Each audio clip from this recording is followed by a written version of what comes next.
He sensitized people who other African American leaders could never have reached to the need to keep integrating their ranks up and down the line until corporate America looked like the rest of America. Truer words were never spoken. I am Ken Chenault, Chairman and CEO of American Express.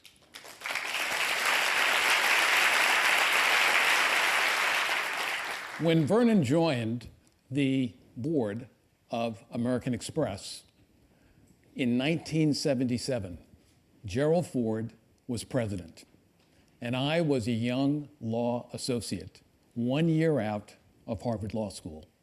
Vernon was the third black to join a corporate board.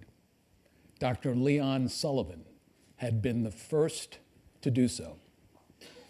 I would join American Express 4 years later, working under Lou Gerstner.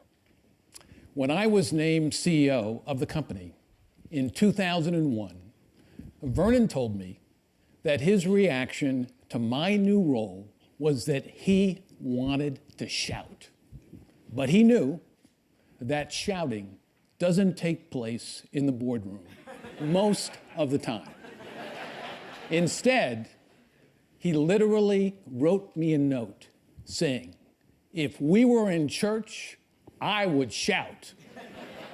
Vernon continues to serve our company, as he's done for the past 30 years. And as bosses go, Vernon is one of the best. He is fair, he is tough, and his judgment is among the best I've ever known.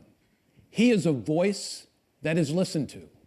He has helped build a generation of talent. His long list of followers includes global leaders, staff assistants, and CEOs. I am proud to count myself among them, and I am proud to call him my friend.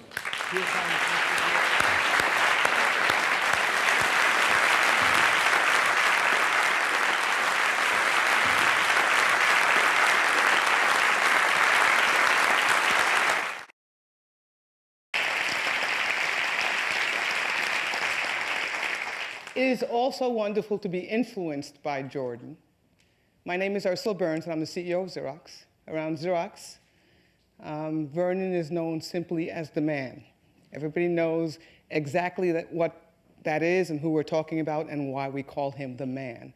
So when I think of Vernon, as I often do, 3 words come to mind. And I won't tell you the actual 3 words that come to mind. I'm going to give you some pretend words: sexy, tall, dark, handsome.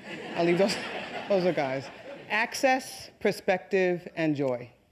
Access because he has it in abundance, and he shares it willingly with me, and he's done it from the time he's met me till now.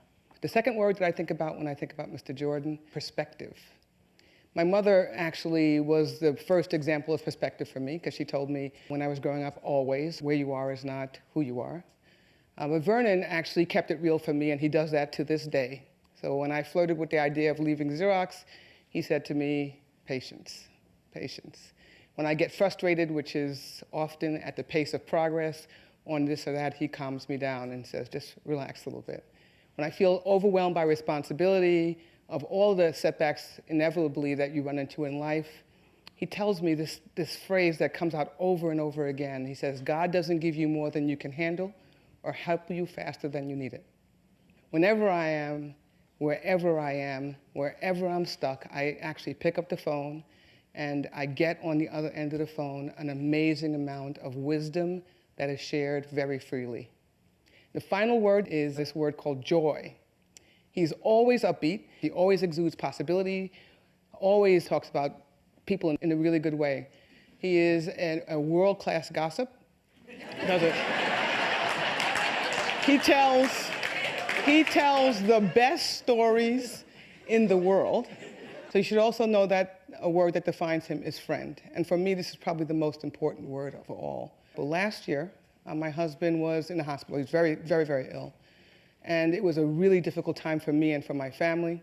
And this man that we celebrate today, this man that we celebrate for being a civil rights leader, a corporate titan, This man didn't just send me an email every once in a while and say, how you doing?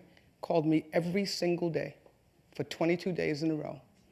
And all he told me was that it'll be okay. Stick with it and it'll be okay. So this is a day that is one of my most amazing and favorite days. It's a day when I get to say that I am so honored to be your friend.